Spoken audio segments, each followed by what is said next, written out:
we review the Cobra RAD 700i.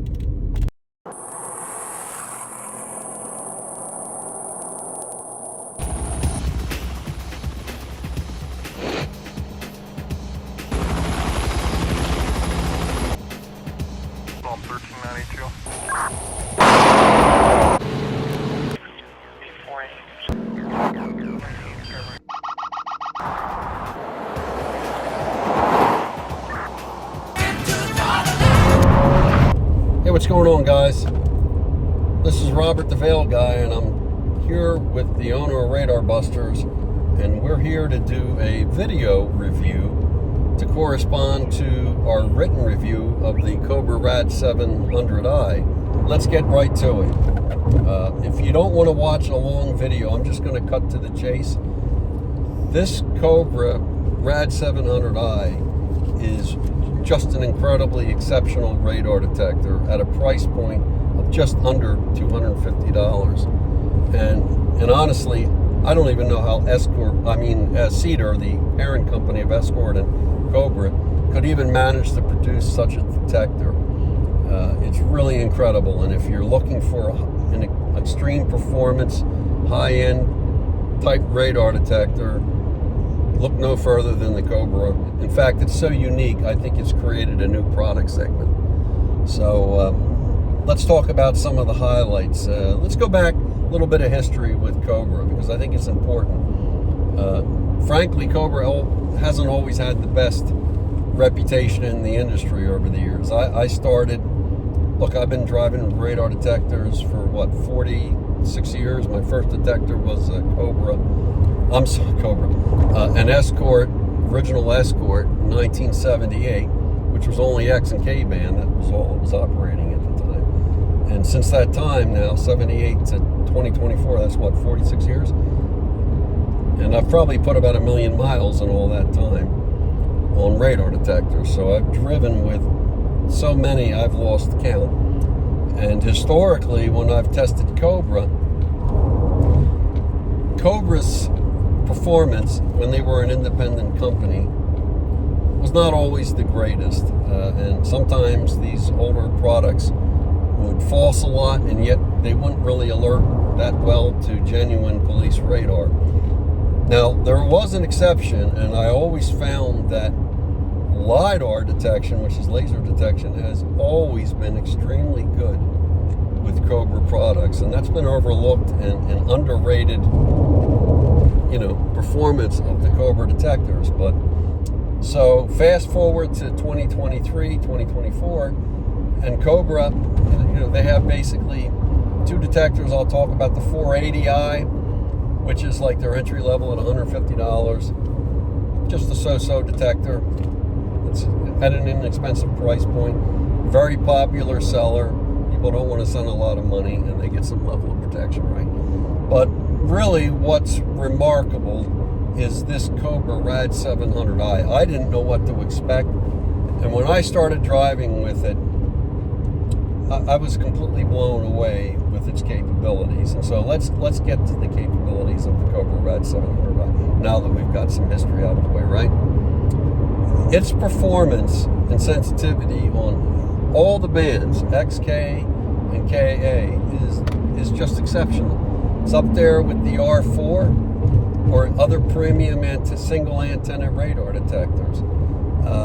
And to my surprise, it's got MultaRadar detection, which not many radar detectors can do. In fact, Escort themselves has struggled with detecting MultaRadar, and Uniden has been eating their lunch with doing very well with MultaRadar, better than Whistler as much as they detect. Valentine 1 as much as they cost, believe it or not. They don't even alert to MultaRadar either.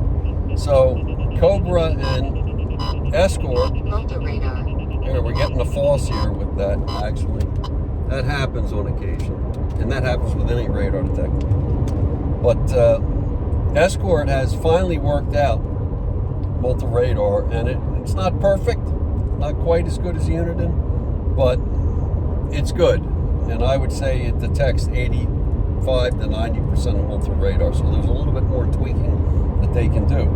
Interestingly enough, Escort invested, and thanks to some forum members who live up in Edmonton, as I understand, which is in Alberta, has a lot of different type of traffic enforcement, including photo enforcement. And not only do they have Redflex low-powered K, horizontally polarized radar, they have MultaRadar. They even now have a new Halo system, which is Redflex new system. And the technology that's up there that's unique to Alberta is called Mestafusion. And Escort's engineering team, with the help of some forum members, really got to understand the wave profile of Mestafusion, and they can alert to it. So I haven't taken the RAD 700i up to Edmonton. I don't expect that it will alert. It's not advertised as being able to do that, but if the processing power is there, then it would be interesting to see Mestafusion incorporated. Escort has informed me that they're working on Gatso RT4, and that's going to be important for drivers in Iowa because Gatso is very prominent in that state. They must have a contract, and they're all over the place. So, United's had that advantage for a couple of years now, but Escort has informed me that they're working on it. So I'm assuming when they get that figured out, that'll be incorporated into Escort, and I hope the processing power is here for them to do a firmware update, with that.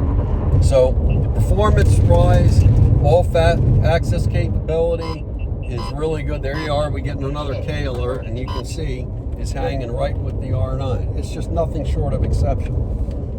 RAD 700i has extended K-band detection, okay? K-band generally you find is at 24.125 gigahertz to 24.150.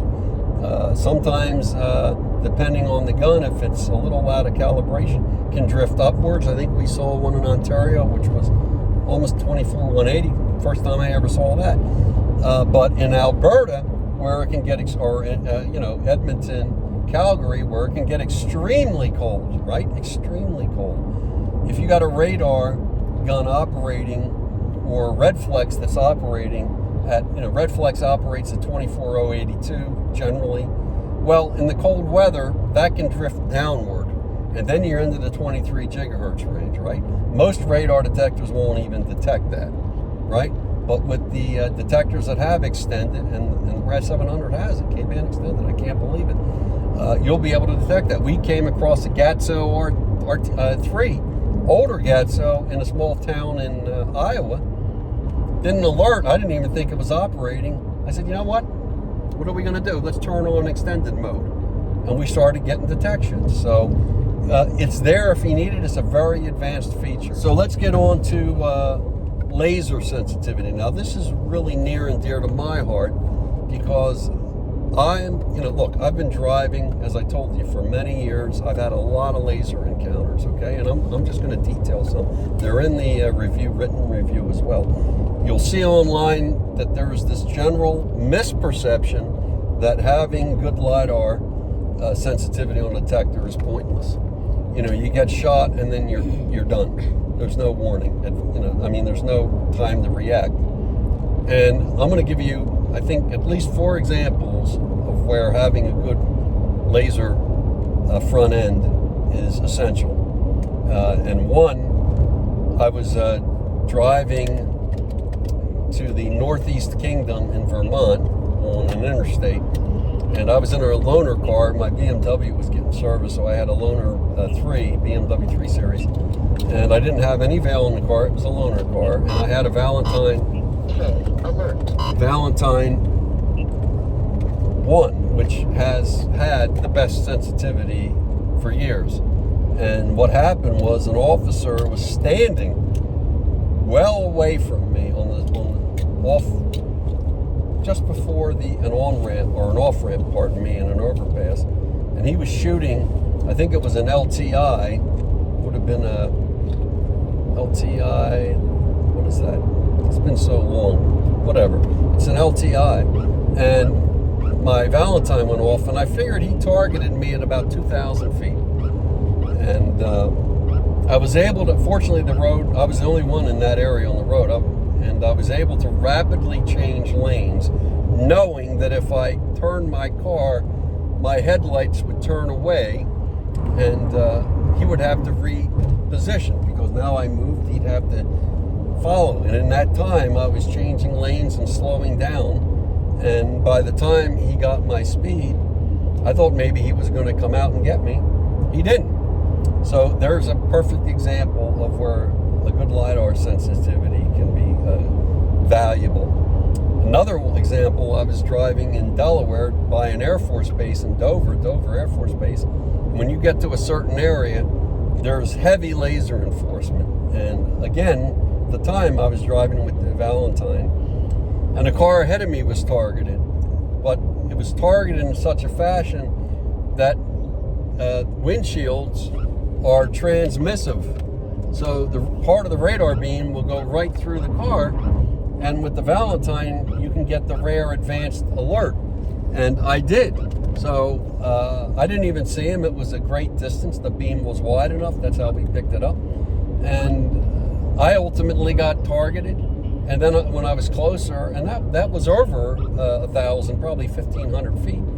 And then I saw the officer operating from an overpass, just shooting down. So that's yet another example. I have another example.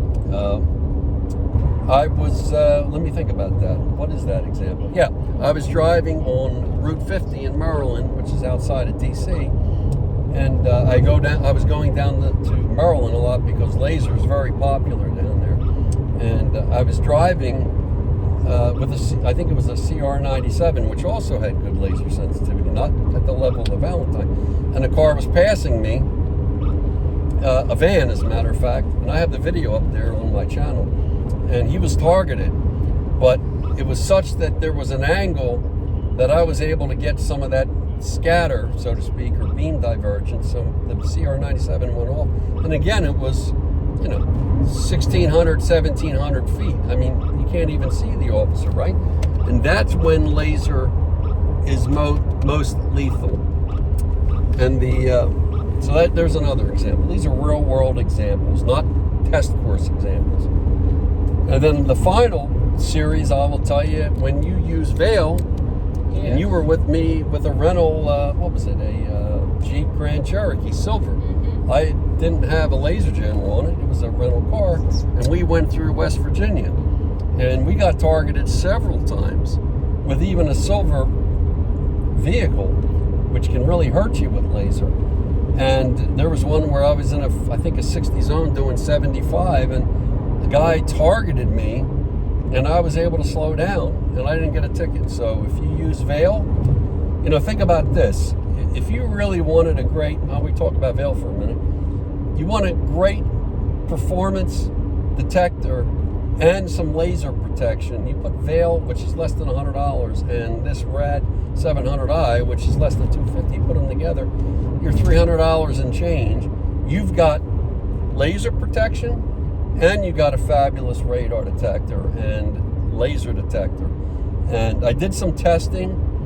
The Escort Max Cam, as you know, I've talked about, is exceptional in its laser sensitivity. It's the only detector I've seen that can pick up scanning laser, and that's incredible. And none of the other detectors that I tested with, remember when we were also in Maryland, they're replacing Redflex in construction zones and things of that nature. It was able to alert. So I knew in the real world that the MaxCam 360C was doing exceptionally well.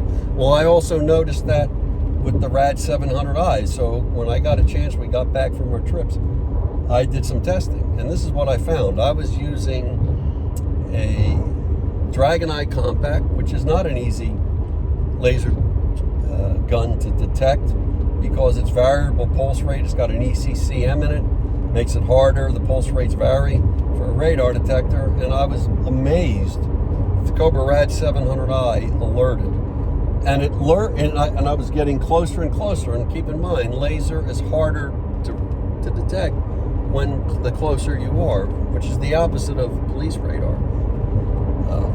So I got down to 78 feet, and I targeted with the Dragon Eye, and the darn thing alerted. The Cobra RAD 700i alerted. So It's just an exceptional laser, and it's right up there with the Valentine 1. I couldn't believe it. It outperforms the Redline 360C, the Max 360C Mark II, and the Max 360 Mark II, and the Max 4, which are just what I would consider average detections. So I'm just amazed that in a $250 detector. So Cobra has continued in its tradition of providing exceptional laser sensitivity, and it's nothing short of remarkable. So my hat's off to Cobra. I wish Escort would take, I know what they can do, there is a technique, I know what they're doing, to incorporate that into their other detectors, because laser sensitivity is absolutely paramount, whether you use Veil or not. They're targeted far enough away, and my point is laser is most lethal when you can't even see the police officer, right? How do you even know? So unlike the testing that you'll see online with laser jammers, well, we get to punch through at 500 feet, 300 feet. You know, who cares? It really doesn't matter. In the real world, whether you're using a countermeasure or not, it's farther distances, and that's especially where Veil will help to a certain point. So anyway, that's Lidar performance. So we talked about radar, we talked about Lidar, we talked about MultaRadar. Let's get into filtering, right? That's important. This Cobra, as I said, in the past, Cobras used to false a lot, and they weren't exceptionally good at radar. They were just average, okay? But in my opinion, you would get the worst of both worlds. You would get excessive falsing when you weren't encountering real radar, and you would get not the best performance in radar detection when you had genuine radar. So it's like, you know, most people wouldn't even notice. I mean, the people who are buying these things, right? But the filtering on this thing is nothing short of exceptional. It's very quiet around town. And when we can get into the programming aspects of it for filtering. This is an interesting approach, that the first that I've seen in a detector.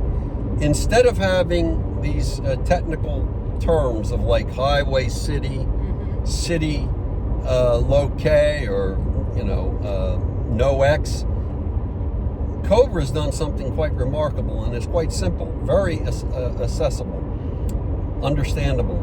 You have sensitivity levels of high, medium, low, which correspond to, like, sensitivity of high would be the equivalent of radar on highway settings. So it makes it very simple for somebody to understand.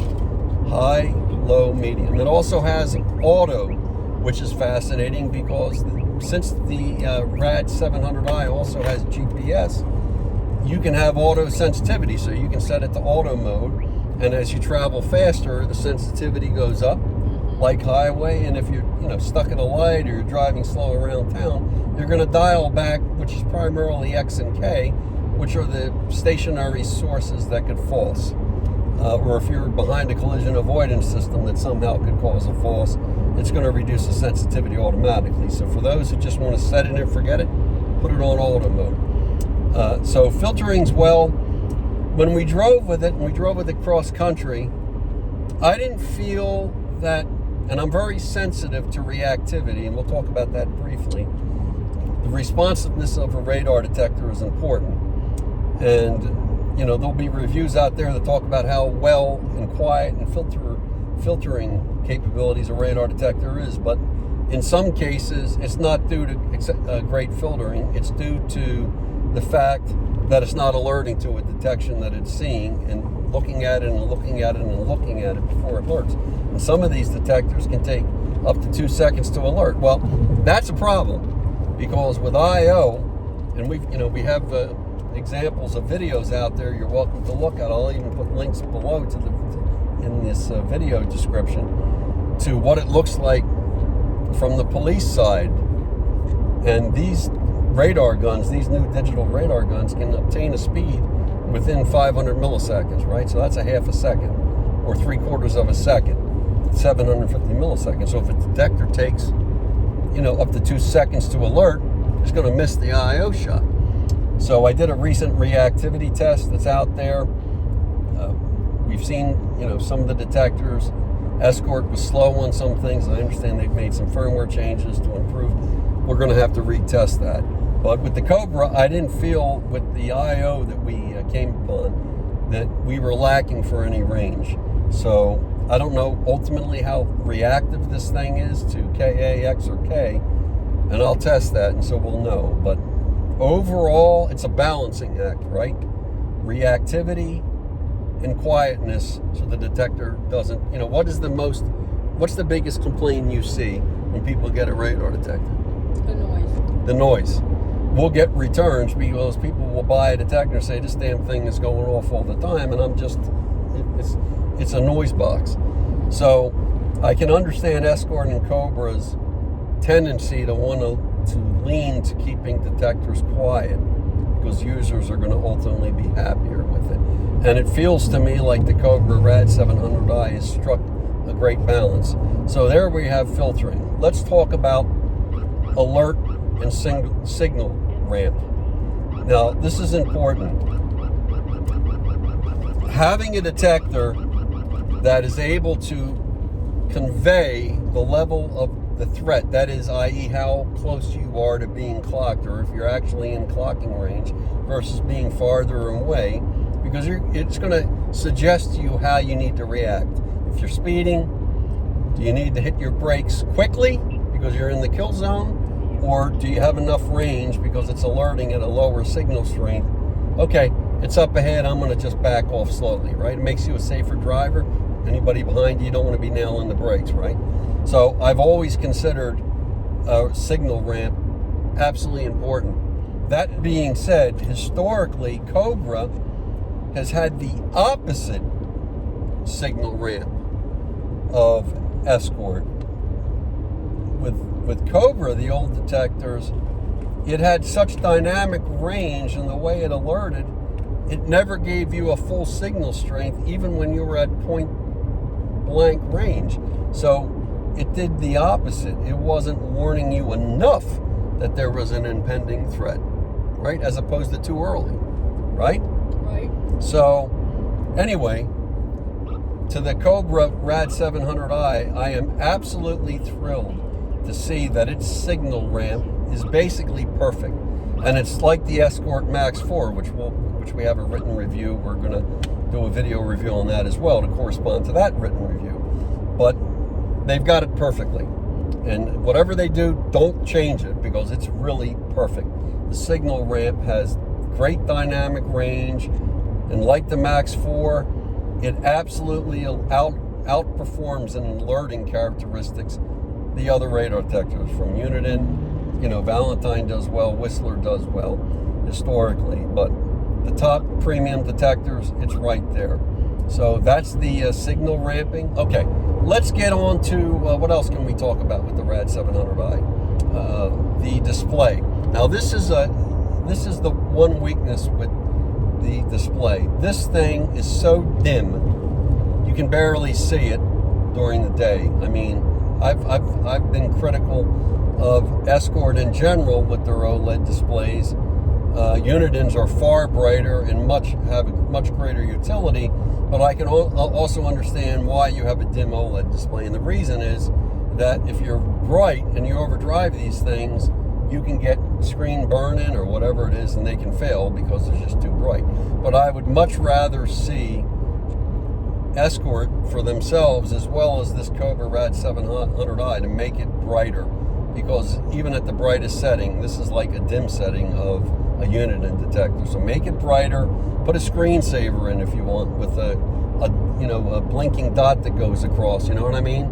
And then when it alerts, light up, so you can get that. And at night, you would even get the benefit, because it would be like a dark mode, or and then you wouldn't be advertising to other drivers that you have a radar detector on the windshield, because they can see it, you know what I mean? So that would be a recommendation. That's really the only weakness that I see with this detector. Really, just the only. The display can show advanced signal frequencies, but unlike other detectors, it only goes out to 2 digits, but that's more than sufficient. And the radar that you want to look for is 10.5 if you're in like Ohio or New Jersey or Mississippi or North Carolina, you'll see X-band, believe it or not. In fact, I read somewhere where it's making a resurgence. They're inexpensive. These small radar police departments can't afford necessarily more expensive, so they can get an X-band unit, an older K55 or MPH, I think it's K55 X-band unit, and you'll see it. So in those states, you want to have it on. So that's 10.5. K-band is going to be 24. We're hitting traffic. I knew this was going to happen. 24.1 gigahertz, and that's K-band. And then Ka-band in the United States are 3 radar frequencies. 33.8, that's an MPH. B3, you got 34.7. You'll see that, 34.70 or 71, whatever it is. That's a Stalker 34.7 dual DSR. It's a Stalker radar. And then you got custom at 35.5. So they're the 3K and, of course, laser. What else can we talk about? How about the app? Okay, yeah. Now, this is another remarkable thing. Thank you. This RAD 700i even has Bluetooth, okay? I mean, I just can't believe what's all in this detector. It's chock full of features. It'll integrate into the DriveSmarter app, which is available on iPhone or Android. It even has CarPlay and Android Auto capability, so it can integrate into your... And we're getting an alert here. Don't know what it is. And hold on for a minute. I don't see anything. In LA, you get lots of alerts. Yeah, this is probably off axis. Are we coming into Indio? I think so. Yep. So it's got Bluetooth, so it can integrate. You can connect to DriveSmarter, which replaced Escort Live, and you can configure the detector, band settings, display, sensitivity, all kinds of things that you would otherwise do with the menu. And it integrates into the DriveSmarter Escort Live crowdsourcing app. Now, Escort Live's been buggy for years, wasn't really utilized. I used it. I didn't get many Escort Live alerts, but what I think has happened on this last trip, we ran it with the Max 4, and we were actually getting useful Escort Live alerts. We got an Escort Live on an IO shot that we came upon from another user. So that tells me the penetration into the market, more people are using it to such a degree that I now run DriveSmarter alongside Waze. And I use Waze not just for identifying police, but I rely on it to know that there's objects in the road. That's one of the most important ones, right? Which is mostly retread. And it's good to know that there's a hazard up there, and I use that. I mark it for other drivers, and so I certainly recommend using Waze. And if you have these detectors, run DriveSmarter too, and I think you'll be very happy with the combination. They work very well together. So that's Bluetooth. What else? I did want to mention that with the Veil, we really sell a lot of that. So if they're really interested in that product, you really need to put your order in because we're already... we're just about sold out of our production run, so we're going to have to do another one. But, I'll put a link to Veil. This is really about the RAD, but since they are a great combination, in fact, I think they work extremely well together. I think RadarBusters should do a package deal for both of them, and that's going to be a smoking hot deal. But the RAD 7, I consider, is an ultra premium radar detector, and it is the first in the history of this industry, and you see how far we go back, to have an ultra premium radar detector at $249. And again, as I said at the outset, I don't know how they do it. I just don't know how they do it. But it's just an incredible detector, and I think it could apply to all.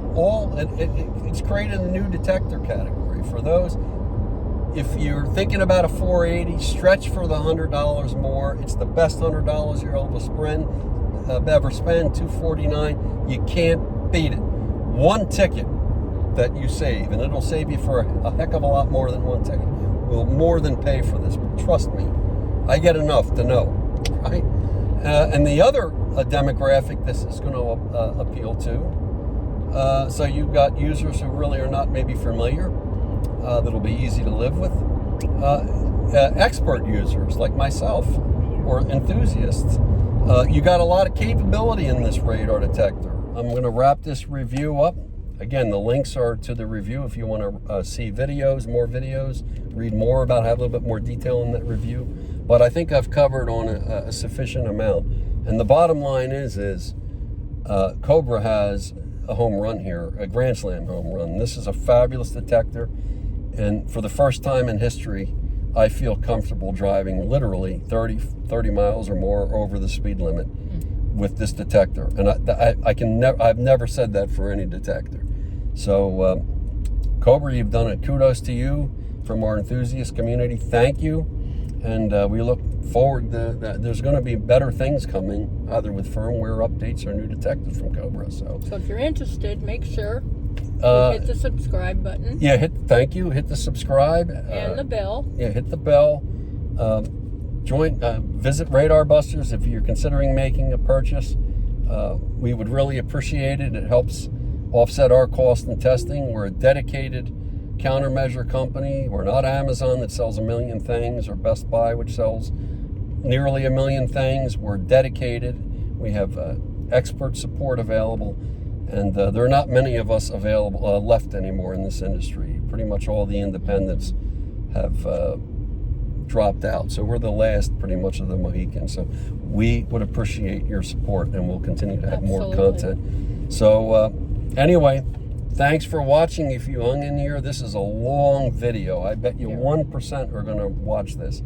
But we appreciate it, and we look forward to seeing you soon. We'll have a review coming up on the Max 4. And remember, go ahead. Drive. Safe. Smart. And most importantly, protected. There you go. Take care, guys.